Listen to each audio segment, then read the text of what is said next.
नमस्कार दोस्तों, आप सभी का स्वागत करता हूं चैनल रणभूमि पे। रणभूमि मैथ्स में दोस्तों मैंने अभी कुछ दिनों से न्यूमेरिकल पर भी वीडियो बनाना शुरू किया है। आपका रिस्पांस देखकर काफ़ी अच्छा लग रहा है। तो बिल्कुल ग्रुप डी के पहले तक अभी तो कुछ डेट डिसाइड नहीं है दोस्तों, डेट।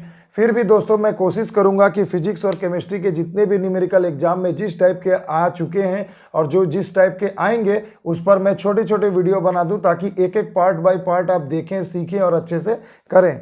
तो देखिए दोस्तों, इसी के बिहाफ में आज मेरा ये जो टॉपिक है, इस टॉपिक का नाम है दोस्तों वेव एंड साउंड, तरंग तथा ध्वनि। तो देखिए दोस्तों, तरंग तथा ध्वनि में मैं बिल्कुल आपको ज़्यादा डिटेल में चर्चा न करके बिल्कुल जिस टॉपिक पर न्यूमेरिकल देता उस टॉपिक को समझाऊंगा और उस पर क्वेश्चन कराऊंगा, ताकि आपको कम समय में ज़्यादा से ज़्यादा ज्ञान मिल सके।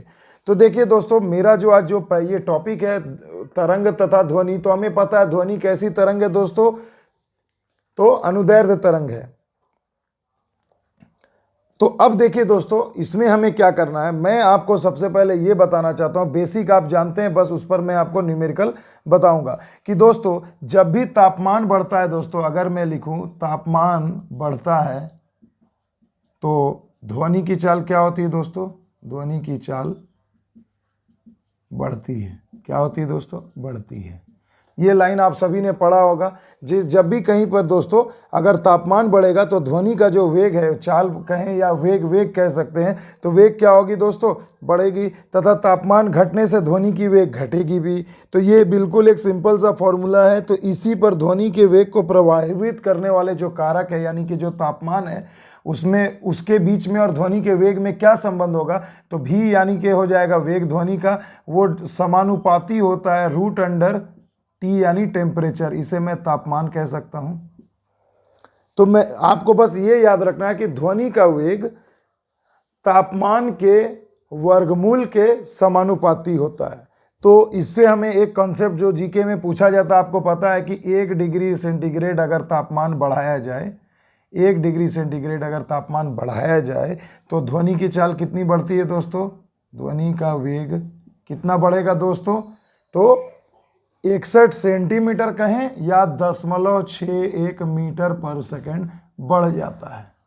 बढ़ता है ना दोस्तों। तो 1 डिग्री सेंटीग्रेड तापमान अगर बढ़ाया जाए तो ध्वनि का वेग 0.61 मीटर प्रति सेकंड या 61 सेंटीमीटर प्रति सेकंड बढ़ जाएगा। तो ये बिल्कुल बेसिक सा कंसेप्ट है दोस्तों। अब इसी टॉपिक पर पिछले बार के ग्रुप डी में और एनटीपीसी में, एनटीपीसी नहीं ग्रुप डी में दोस्तों, इस पर आधारित कुछ प्रश्न पूछे गए थे। तो आइए मैं इस पर आधारित आपको एक क्वेश्चन कराता हूं। बिल्कुल एक एक छोटा छोटा टॉपिक समझाऊंगा और उस पर न्यूमेरिकल कराऊंगा, ताकि एक ही वीडियो में कंसेप्ट भी क्लियर हो जाए और आपको न्यूमेरिकल की प्रैक्टिस भी हो जाए। तो आइए दोस्तों, इसी पर आधारित हम एक क्वेश्चन करते हैं। देखिए दोस्तों, क्वेश्चन बेहतरीन है, आपके सामने है स्क्रीन पर। किस तापमान पर ध्वनि का वेग 17 डिग्री सेंटीग्रेड तापमान पर के वेग का 2 गुना हो जाएगा। तो दोस्तों सवाल को पढ़ के ये सोचिए ना कि क्या कहा गया है। एक तो टेम्परेचर की बात की गई है और एक बात की गई है वेग की, यानी ये v और t देख करके कुछ समझ में आया तो आपको ये पता होना चाहिए कि वेग और t कहा गया है, यानी वेलोसिटी और टेम्परेचर की बात की गई है। तो अभी तो मैंने आपको एक ट्रिक बताया ना। ट्रिक क्या, बेसिक कंसेप्ट था कि वेग जो होता है समानुपाती होता है तापमान के वर्गमूल का। आ गया दोस्तों। देखिए यही मेथड अब हमें यूज़ करना है। तो देखिए दोस्तों, पहले ये आप लिख लो ना कि आपको क्या क्या दिया गया है। तो सबसे पहले देखिए आपको तापमान दिया गया है, टेम्परेचर, तो मैं इसे T1 लिख लेता हूँ। ये है 17 डिग्री सेंटीग्रेड। याद रखिएगा यहाँ पर टेम्परेचर हमेशा केल्विन में होगा। किस में होगा दोस्तों, केल्विन में। तो केल्विन में इसे कैसे बदलते हैं, तो देखिए 17 डिग्री सेंटीग्रेड में 273, 17 में अगर मैं 273 ऐड कर दूं तो ये क्या हो जाता है दोस्तों, पूरा केल्विन हो जाता है। क्लियर है। तो ये मैं जब हीट एंड टेम्परेचर आपको पढ़ाऊंगा तो उसमें मैं आपको बहुत डिटेल से पढ़ाऊंगा कि 273 क्यों ऐड किया गया। अभी फिलहाल के लिए आप इतना जान के रखिए। अगर मैं इसे ऐड करूं तो 200 और ये हो गया 290 केल्विन, यानी कि 290 केल्विन तापमान ये 17 डिग्री का बराबर है। अब कहा गया है कि इस तापमान पर, किस तापमान पर ध्वनि का वेग 17 डिग्री सेंटीग्रेड पर के वेग का 2 गुना हो जाएगा। तो मान लीजिए ना कि जब मेरा टेम्परेचर T1 था 17 डिग्री सी यानी 290 के था, तो ध्वनि का वेग था V1। आ गई दोस्तों बात समझ में। अब कहा जा रहा है किस तापमान पर, यानी अब आपको क्या निकालना है दोस्तों, T2 निकालना है, दूसरा तापमान निकालना। किस तापमान पर ध्वनि का वेग पहले के वेग का यानी 17 डिग्री सेंटीग्रेड वाले वेग का दोगुना हो जाएगा, यानी V2 यानी दूसरा वेग क्या होगा, पहले का दोगुना हो जाएगा। ये बात आ गई बात समझ में दोस्तों, बहुत ही आराम से समझा रहा हूँ। तो अब आपके पास बिल्कुल एक फॉर्मूला है दोस्तों, तो इसे मैं क्या करूँगा, मैं दोनों को डिवाइड कर दूंगा। देखिए मैं ऐसे लिख सकता हूँ दोस्तों, V1 बराबर तो T1 होगा रूट में, होगा ना दोस्तों। उसके बाद अगर मैं V2 से इसे डिवाइड कर दूं तो यहाँ पर क्या आ जाएगा, नीचे T2 आ जाएगा, बीच में बराबर कर दीजिए। यानी V1 समानुपाती T1, V2 समानुपाती T2। क्लियर है। अब देखो दोस्तों V1 तो आपको पता नहीं है, बस ये टर्म हमने एज्यूम किया तो मैं V1 लिख देता हूँ। यहाँ V2 को देखो दोस्तों, V2 के बराबर क्या, पहले के वेग का दोगुना, तो मैं 2V1 लिख सकता हूँ बराबर में T1। अब देखिए दोस्तों T1 कितना है, आपको दिया गया √290 के, तो T2 आपको पता नहीं है तो आप यहाँ T2 लिख दीजिए, दोनों को एक ही रूट में कर दिया। अब स्क्वायर, अब देखिए दोस्तों इसे कटा दूँ, स्क्वायर करूँ दोनों तरफ तो क्या हो जाएगा, 1/4 बराबर हो जाएगा 290 में T2। 4 से गुणा कर दीजिए दोस्तों, T2 का आपको मान आ जाएगा 1160 के। अगर मैं गुणा करूँ तो देखिए 1160 केल्विन। तो देखिए दोस्तों या तो आंसर आपका केल्विन में होगा या तो आंसर डिग्री सेंटीग्रेड में होगा। तो देखिए जब आपको क्वेश्चन में 17 डिग्री दिया गया तो बिल्कुल ऑप्शन भी आपको डिग्री में ही मिलेगा। तो देखिए दोस्तों जिस प्रकार हमने सेंटीग्रेड को केल्विन में बदलने के लिए 273 ऐड किया था, अब हमें केल्विन से डिग्री सेंटीग्रेड में बदलना है तो 273 माइनस कर देना है। तो देखिए दोस्तों 1160 में अगर मैं 273 को घटा दूं तो कितना आ जाएगा दोस्तों, 887, यानी कि आंसर हो जाएगा 887 डिग्री सेंटीग्रेड। तो देखिए दोस्तों ये बहुत ही देखने में छोटा क्वेश्चन है, बस बहुत ही लॉजिक वाला क्वेश्चन है। एक बार में समझो दोस्तों, पक्का इस टाइप का क्वेश्चन आपको मिलेगा। टेम्परेचर दे देगा, बोलेगा अब किस तापमान पर वेग इस टेम्परेचर वाले का 2 गुना होगा, 4 गुना होगा, 5 गुना होगा, कुछ भी पूछ सकता है, मगर आपका मेथड यही रहेगा दोस्तों। देखिए इसे याद रखिएगा अच्छे से, V1/V2 बराबर T1/T2 बिल्कुल समानुपाती होता है, टेम्परेचर के वर्गमूल का समानुपाती होता है ध्वनि का वेग। जैसे जैसे टेम्परेचर बढ़ेगा तो वेग भी बढ़ेगा, टेम्परेचर घटेगा तो वेग भी घटेगा। क्लियर है दोस्तों। तो इसमें मैं ज़्यादा नहीं कराऊंगा, एक टाइप बस इसे बना कर रखिए, एग्जाम में कुछ भी वैल्यू देगा बस यहाँ पुट कर दीजिए, आपकी वैल्यू 10 सेकंड के अंदर आ जाएगी दोस्तों, बस कैलकुलेशन ही तो है। आइए चलते हैं अगले टाइप की ओर। देखिए दोस्तों बहुत ही इंपॉर्टेंट क्वेश्चन है, तो क्वेश्चन के साथ आपको मैं बेसिक कंसेप्ट भी सिखा दूंगा, उसके बाद मैथ बनाऊंगा। देखिए कहा गया यदि हाइड्रोजन गैस में ध्वनि का वेग 1100 मीटर प्रति सेकंड है तो ऑक्सीजन गैस में ध्वनि का वेग क्या होगा। तो देखिए दोस्तों यहाँ गैस की बात की जा रही है और ध्वनि का वेग का। तो जब भी ऐसा क्वेश्चन आए कि जब किसी गैस का बात किया जा रहा है और उसमें ध्वनि का वेग पूछा जा रहा है, तो आपको याद रखना है कि गैसों के अणुभार से रिलेटेड ये क्वेश्चन है, याद रखिएगा। तो मैं आपको एक बेसिक कंसेप्ट बताना चाहता हूं दोस्तों कि गैसों का अणुभार बढ़ने से ध्वनि का वेग घटता है। क्या कहा मैंने दोस्तों, इसे अच्छे से समझें, अणुभार बढ़ने से ध्वनि का वेग घटता है। बस ये लाइन आपको याद रखनी है, स्टार मार्क कर दे रहा हूं, इसे अच्छे से समझो। अणुभार बढ़ने से ध्वनि का वेग घटता है, यानी जिस गैस का अणुभार जितना ज्यादा होगा उसमें ध्वनि की चाल उतनी कम होगी, और जिस गैस में का अणुभार कम होगा उसमें ध्वनि की वेग उतनी ही अधिक होगी। बस यही तो कंसेप्ट है। तो यहाँ देखो मैं क्या कर रहा हूँ कि मान लिया ध्वनि का वेग भी है और किसी गैस का अणुभार यानी कि क्या हो जाएगा दोस्तों, अणुभार मॉलिक्यूलर वेट क्या हो जाएगा, m मान लेता हूं दोस्तों, मॉलिक्यूलर वेट m। देखो थोड़ा केमिस्ट्री वाला भी पोर्शन आ गया, मगर ध्वनि में आता है दोस्तों, इसलिए यहाँ ध्वनि में भी इंक्लूड है। तो अणुभार मैं मान लेता हूं अगर m है तो इस नियम के अनुसार क्या होगा, 1/m। क्लियर है दोस्तों, और उसका रूट ये, यानी कि ध्वनि का वेग समानुपाती होता है गैस के अणुभार के वर्गमूल का, समानुपाती होता है 1/, गैस के मॉलिक्यूलर वेट का अणुभार के वर्गमूल का, या विलोमानुपाती डायरेक्ट कह सकते हैं, देखो उल्टा है, सिंपल है। तो ये कंसेप्ट जैसे मैंने वहां भी आपको बताया था, V समानुपाती √T, ये डायरेक्टली प्रोपोर्शनल होता है स्क्वायर रूट ऑफ टेम्परेचर। तो उसी प्रकार मॉलिक्यूलर वेट के वर्गमूल का विलोमानुपाती होता है ध्वनि का वेग। बस इसी पर हमें मैथ बनाना है। अब देखिए दोस्तों, अब आते हैं क्वेश्चन में। देखो कैसे मैं इसे सॉल्व करता हूं, कुछ भी नहीं है, बस इसे समझो और जो फॉर्मूला बता रहा हूं याद रखो, कभी जिंदगी में गलत नहीं होगा। आओ दोस्तों देखो, सबसे पहले देखो यहां दिया गया ध्वनि का वेग 1100 मीटर पर सेकंड है, किसमें? हाइड्रोजन गैस में। तो मैं पहले भी लिखा, यहाँ H2 कर दे रहा हूं कि आपको समझने में आसानी हो। हाइड्रोजन गैस में वेग कितना है दोस्तों? 1100 मीटर पर सेकंड। क्लियर है दोस्तों? उसके बाद क्या पूछा है? ऑक्सीजन गैस में ध्वनि का वेग क्या होगा? तो मान लो VO2 में लिख दे रहा हूं ऑक्सीजन, तो V ऑक्सीजन क्या होगा? यही तो हमें निकालना है दोस्तों, तो क्वेश्चन मार्क। अब देखिए, जब गैसों की बात की गई है तो मॉलिक्यूलर वेट आना चाहिए अकॉर्डिंग टू फॉर्मूला। तो पहले ये बताओ दोस्तों कि m यानी कि मॉलिक्यूलर वेट हाइड्रोजन का कितना होगा दोस्तों? 2 होता है, केमिस्ट्री में आप लोग जानते होंगे, पढ़े होंगे। और ऑक्सीजन का MO2 में लिख देता हूँ, कितना होता है? 32 होता है, 16 होता है, सॉरी क्षमा करिएगा, 16 होता है। तो अब देखो दोस्तों, गैसों का मॉलिक्यूलर वेट आपको याद होना चाहिए और वेग दिया है एक, और एक आपको निकालना है। अब किसी को भी इन दोनों को बटा में लिख दो ना दोस्तों। करना क्या है, जैसे देखो मैं लिख दे रहा हूँ VH2 बटे में VO2, यहाँ मैंने लिख दिया। अब बस टेम्परेचर में समानुपाती था तो इसमें विलोमानुपाती है, यानी जब हाइड्रोजन ऊपर है तो हाइड्रोजन का मॉलिक्यूलर वेट आपको नीचे लिखना है।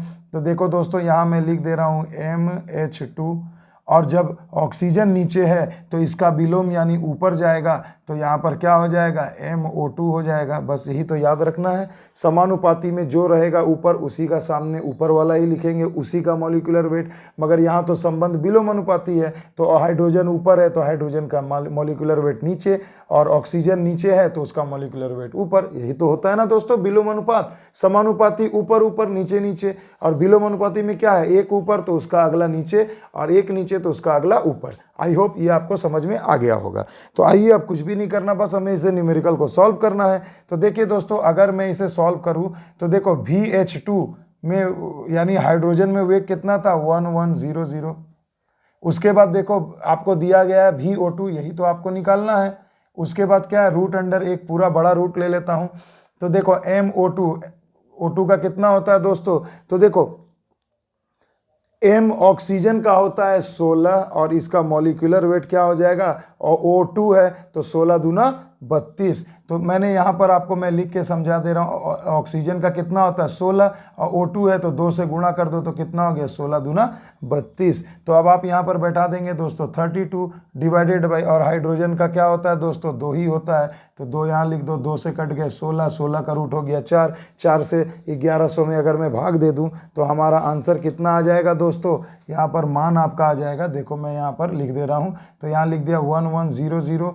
अगर 4 को मैं इधर लाऊं तो यहाँ नीचे हो जाएगा, VO2 को उधर ले जाऊं तो देखो ऑक्सीजन का वेग हमारा कितना आ जाएगा? 4 से कटा दीजिए, 4 दूनी 8, 4 से 28, 4 पंचे 20, यानी 275 मीटर पर सेकेंड। तो देखिए दोस्तों, आ गया ना आंसर? तो देखो यहाँ तक क्लियर है। अब देखिए दोस्तों, तो देखिए दोस्तों, कितना आसान आपसे परीक्षा में सवाल किया जाता है। अगर आप थोड़ा सा बेसिक कंसेप्ट जान लें तो ये तो बाकी तो सब मैथ जैसा है दोस्तों, कैलकुलेशन है। इसलिए तो हम इसे कहते हैं फिजिक्स का मैथ, केमिस्ट्री का मैथ, न्यूमेरिकल।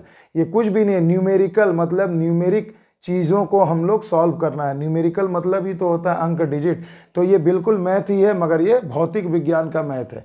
आ गई दोस्तों बात समझ में? आइए चलते हैं अब सबसे इंपॉर्टेंट टॉपिक की तरफ, जो परीक्षा में बिल्कुल आएगा ही। देखिए दोस्तों, अब जो अगला सबसे इंपॉर्टेंट टॉपिक है वो मैं आपको समझाना चाहता हूं। एक फॉर्मूला याद आप लोग किए होंगे, 9-10 में आप लोगों ने पढ़ा भी होगा, V बराबर N लेमडा। अब ये क्या है भैया? V बराबर N लेमडा, ये क्या है दोस्तों? इसमें बहुत लोग को कन्फ्यूज़न भी होती है, तो आज मैं ये पूरा कंसेप्ट क्लियर करता हूँ। देखो दोस्तों, कहा गया V माने वेग, वेलोसिटी, N माने हो जाती है आवृत्ति यानी फ्रीक्वेंसी, आवृत्ति, और लेमडा माने हो जाता है तरंग दैर्ध्य, तरंग दैर्ध्य। अब ये क्या होता है दोस्तों? तो देखो, वेग यानी कि वेलोसिटी, मैं इंग्लिश में भी लिख देता हूं ताकि समझने में दिक्कत ना हो। आवृत्ति माने फ्रीक्वेंसी, और तरंग दैर्ध्य मतलब होता है वेवलेंथ, तरंग की लंबाई। तो देखो दोस्तों, अब ये क्या है? तो मैं आपको बताना ये चाहता हूं कि मान लीजिए किसी भी तरंग में, जिस प्रकार से ध्वनि भी एक तरंग है दोस्तों, क्लियर? तो अब आपको क्या करना है दोस्तों, अच्छे से समझिए। जब भी कोई तरंग होती है, वो जब गति करती है ना, तो उसके गति को हम दो तरीकों से निकाल सकते हैं। दो पैरामीटर्स आपको चाहिए। मान लो जैसे ध्वनि अगर कहीं पर गति कर रही है, वेग में जा रही है, तो उसकी वेग को हम कैसे निकाल सकते हैं उस ध्वनि की? तो अगर उसका तरंग यानी 1 सेकंड में कितना ऊपर और नीचे, क्रेस्ट और ट्रफ, जो हम आपको बताएंगे अभी आगे, जो कंपन करेगी 1 सेकंड में, उसे ही ना फ्रीक्वेंसी कहते हैं, आवृत्ति। और लेमडा यानी कि तरंग दैर्ध्य, दो आवृत्तियों, दो क्रेस्ट के बीच में दूरी क्या है, तो उसको हम दोनों अगर गुणा कर दें हम लोग, तो उससे हमको उस ध्वनि का क्या पता चल जाएगा, वेग पता चल जाएगा। तो ये बिल्कुल बेसिक है दोस्तों, v बराबर n लेमडा। अब दोस्तों इस पर आधारित न्यूमेरिकल हर बार आपको एग्जाम में मिलेगा, और इस बार के भी एग्जाम में आपको जरूर मिलेगा।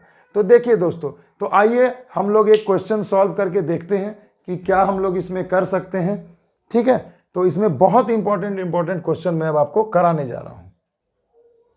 देखिए दोस्तों, बहुत ही बेसिक क्वेश्चन है, और हर बार ये दोस्तों ग्रुप डी में आज पिछले 3-4 साल से कंटिन्यू इस टाइप का क्वेश्चन पूछा जा रहा है, आगे भी आएगा दोस्तों। देखिए क्या कहा गया, यदि किसी ध्वनि तरंग की आवृत्ति 50 हर्ट्ज, आवृत्ति को हम लोग हर्ट्ज में व्यक्त करते हैं, तो 50 कंपन प्रति सेकंड, इसका मतलब क्या हुआ, 50 बार कंपन किया 1 सेकंड में, इसलिए आवृत्ति हो गई 50 हर्ट्ज। तो इसका आवर्त काल क्या होगा? तो देखिए दोस्तों, दिया क्या गया है, आवृत्ति, पहले लिख लो, दिया गया है आवृत्ति, पूछा क्या गया है, आवर्तकाल। तो आपको ये पता होना चाहिए कि आवृत्ति और आवर्तकाल दोनों एक दूसरे के विलोमानुपाती होते हैं, यानी कि मैं इसे ऐसे लिख सकता हूं, आवृत्ति यानी n बराबर 1/, आवर्तकाल यानी टाइम पीरियड, उसे मैं t लिख सकता हूं।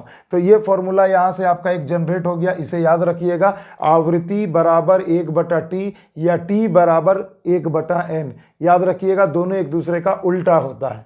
तो अब देखिए क्वेश्चन में आपको क्या दिया गया है, 50 हर्ट्ज आवृत्ति दिया है, तो आवृत्ति की जगह बैठा दीजिए 50 हर्ट्ज बराबर 1/t, तो t यानी t इधर चला गया तो आ गया 1/50। अब दोस्तों अगर आप 50 से 1 में डिवाइड करोगे तो कितने बार में भाग जाएगा, दशमलव देंगे, 1 0, फिर नहीं जाएगा, फिर 50 दूनी 100। तो देखिए 0.02, याद रखिएगा आवर्त काल पूछा जा रहा, काल है यानी समय है, तो आंसर होगा सेकंड में, और अगर आवृत्ति पूछी जाएगी तो आंसर होगा हर्ट्ज में। तो देखिए यहाँ आपका आंसर क्या आ गया, 0.02 सेकंड। देखिए चारों ऑप्शन 0.02 सेकंड, यानी आंसर हो जाएगा आपका ऑप्शन नंबर बी। आ गई दोस्तों बात समझ में, बहुत ही इंपॉर्टेंट टाइप है ये, बिल्कुल इस पर एक क्वेश्चन आता है। आइए अगले क्वेश्चन की ओर। देखिए दोस्तों अगला क्वेश्चन हाजिर है आपके स्क्रीन पर। कहा गया कंपन कर रही किसी वस्तु का समय अंतराल आपको दिया है 0.4 सेकंड, तो आवृत्ति क्या होगी? फिर से देखो ना भैया, क्या दिया है, समय अंतराल यानी टाइम पीरियड 0.04 सेकंड दिया है, बस लिख दो। आवृत्ति पूछा गया है यानी n लिखेंगे, यही तो पूछा है ना। तो अब आप मेरे को बताओ दोस्तों, समय अंतराल और आवृत्ति में क्या संबंध होता है? तो n बराबर 1/t होता है। तो n आपसे पूछा गया, रहने दो, 1/t, t का मान कितना दिया, 0.04 सेकंड। अब देखो भैया, इसके लिए मैं 2 0 ऊपर लेकर जाऊंगा, दशमलव उड़ गया, 4 से घटाओ 25। अभी बताया ना आवृत्ति की इकाई क्या होती है, हर्ट्ज होती है, तो आंसर क्या हो जाएगा, 25 हर्ट्ज, यानी ऑप्शन नंबर बी। देखो दोस्तों, कुछ भी है, कभी सोचा था आप लोगों ने कि इतने अच्छे से आसानी से कोई न्यूमेरिकल समझा सकता है? बिल्कुल दोस्तों, वीडियो में शुरू से अंत तक बने रहो, 8 से 9 वैरायटी के क्वेश्चन बताऊंगा, और वेव और आपका जो साउंड है इस चैप्टर से, इससे ज्यादा कुछ नहीं पूछेगा, और आप सभी परीक्षा में बनाने लायक हो जाएंगे। आइए दोस्तों अगले क्वेश्चन की ओर। देखिए दोस्तों अगला क्वेश्चन बहुत ही जानदार है, कुछ नहीं है दोस्तों, वही v बराबर n लेमडा पे बनाऊंगा, मगर क्वेश्चन का लाइन आपको कंफ्यूज कर देगा। तो देखिए दोस्तों, एक नाव लहरों में हिल रही है, पानी में होता है ना, उसमें पानी में हम उसे रस्सी से बांध के रोक करके रखते हैं नाव को, तो जैसे जैसे लहर चलती है वैसे वैसे नाव भी उसी प्रकार हिलता डुलता है दोस्तों। तो कहा गया है तरंगों का ऊपरी सिरा 100 मीटर अलग है यानी दूर है, और ऊपरी सिरों का वेग दिया है 25 मीटर पर सेकंड, तो तरंग की आवृत्ति बताएं या नाव के हिलने की आवृत्ति बताएं, कुछ भी पूछेगा, आवृत्ति पूछा जा रहा है। तो देखो मेरे दोस्तों, आपको ये समझो ना, v बराबर क्या होता है, n लेमडा। अब थोड़ा सा मैं आपको एक चीज बताना चाहता हूं दोस्तों, कि देखिए क्या होता है, ध्वनि एक अनुदैर्ध्य तरंग है, लॉन्गिट्यूडनल वेव है। तो देखिए अगर मैं एक ध्वनि का वेव फॉर्म बनाऊं, अगर इस तरीके से वेव फॉर्म, तो देखो दोस्तों ये ऊपर वाले को बोलते हैं क्रस्ट और नीचे वाले को बोलते हैं ट्रफ। तो देखो दोस्तों ये ऊपरी सिरा और ये ऊपरी सिरा जो गया, इन दोनों सिरों के जो बीच की दूरी होगी ना, वही आपको दिया है 100 मीटर। आ गई दोस्तों बात समझ में? तो दो क्रस्ट के बीच के दूरी को ही हम लोग बोलते हैं वेवलेंथ, तरंग लंबाई। आ गई दोस्तों बात समझ में? और आपसे फ्रीक्वेंसी आवृत्ति पूछा गया है। वेग आपको इन्हीं ऊपरी सिरों का कितना दिया गया, वेग दिया है 25 मीटर पर सेकंड। तो भैया निकालना क्या है, आवृत्ति। आई होप इस डायग्राम से आप इसे अच्छे से समझ पाएंगे। एक बार ऊपर गया, एक बार नीचे गया, ये करने में जो समय लगता है वही उसकी आवृत्ति होती है। तो फ्रीक्वेंसी देखिए बहुत ही बेसिक है, मैं और डिटेल में नहीं जाना चाह रहा हूँ क्योंकि परीक्षा में इतना डिटेल आपसे नहीं पूछेगा। आप बस न्यूमेरिकल को आराम से देखिए। तो वेग दिया 25 मीटर पर सेकंड, मैं यहाँ लिख दे रहा हूँ। एन आपको निकालना है, लैम्डा आपको दे दिया दोस्तों। तरंग की लंबाई कितनी हो जाएगी दोस्तों, इसे अच्छे से समझना। तो तरंग की लंबाई कितनी हो जाएगी, 100 मीटर हो जाएगी। तो देखो दोस्तों एन बराबर क्या हो जाएगा, 25/100। तो 25 चौके 100 यानी 1/4। तो 1/4 यानी क्या हो जाएगा, दशमलव देंगे 0, फिर 0 गए और उसके बाद 25 चौके 100। तो 4 से अगर मैं भाग दूं तो 4 दूनी 8, 4 5 यानी 0.25 हर्ट्ज। फ्रीक्वेंसी हमेशा हर्ट्ज में होती है दोस्तों। तो यहाँ देखिए आपका उत्तर क्या आ गया, 0.25 हर्ट्ज। Option number B. आ गई दोस्तों बात समझ में? देखो डायग्राम भी समझा दिया और बेसिक फॉर्मूला भी बता दिया। V बराबर एन लेमडा से एक न्यूमेरिकल रहेगा ही दोस्तों परीक्षा में, इसलिए बता रहा हूं हर तरीके से कि कुछ भी पूछे आप इसे बना सकें। आइए दोस्तों चलते हैं अगले क्वेश्चन की ओर।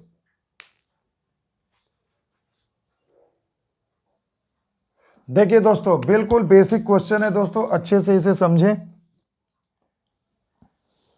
कहा गया है किसी माध्यम में ध्वनि का तरंग दैर्ध्य क्या होगा, तरंग दैर्ध्य यानी कि दोस्तों लैम्डा क्या होगा, जिसकी आवृत्ति आपको दी गई है 840 हर्ट्ज, गति दिया है 380 मीटर पर सेकंड। तो देखिए वेग दिया है, तरंग दैर्ध्य आपसे पूछा है और आवृत्ति दी गई है। तो भी बराबर एन लैम्डा ही ना लगाएंगे दोस्तों, और क्या फॉर्मूला लगा सकते हैं, यही ना। तो देखिए वेग कितना दिया है आपको, 380 मीटर पर सेकंड। लैम्डा आपको पूछा गया है और आपको आवृत्ति कितनी दी गई है, 840। बस सिंपल है दोस्तों, इसे कटा दो, 38 बटे में हो गया 84 बराबर लैम्डा।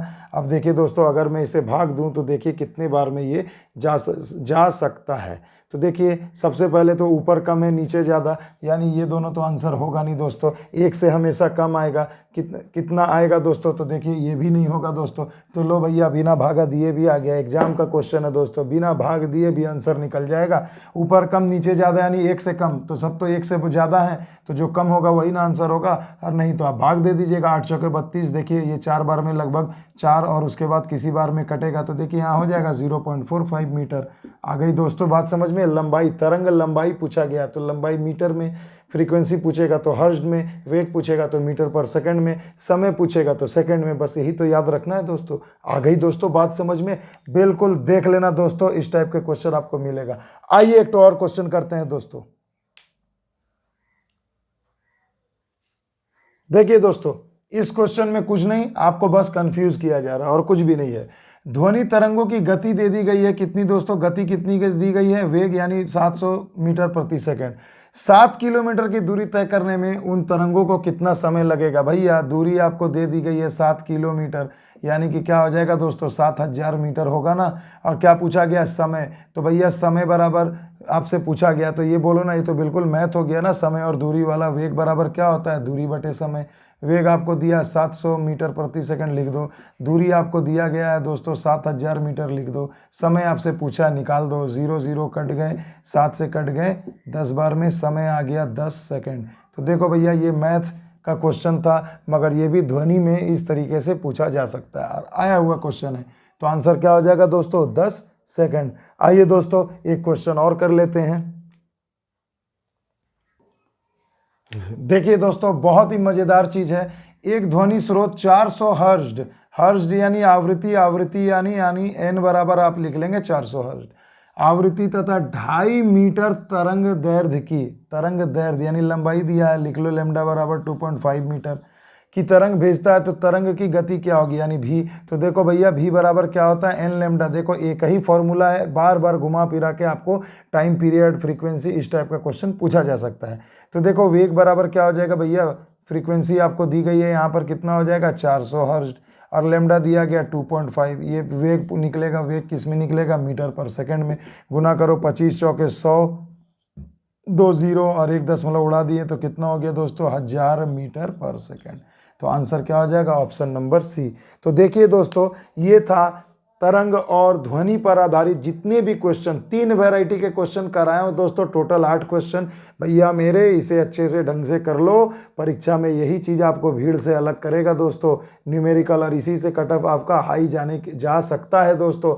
इसलिए दोस्तों अगर अपना मार्क्स बढ़ाना है तो शुरू से अंत तक वीडियो को देखिए, अच्छे से समझिए। अगर कुछ डाउट हो तो कमेंट सेक्शन में जाके ज़रूर कमेंट करें दोस्तों, और मैं पार्ट बाय पार्ट इस पर वीडियो बनाता रहूँगा, क्योंकि जब तक ग्रुप डी की परीक्षा आए तब तक मैं आपको फिजिक्स और केमिस्ट्री के न्यूमेरिकल के सारे पोर्शन कंप्लीट करा दूँ, ताकि आप रिविज़न भी कर सकें।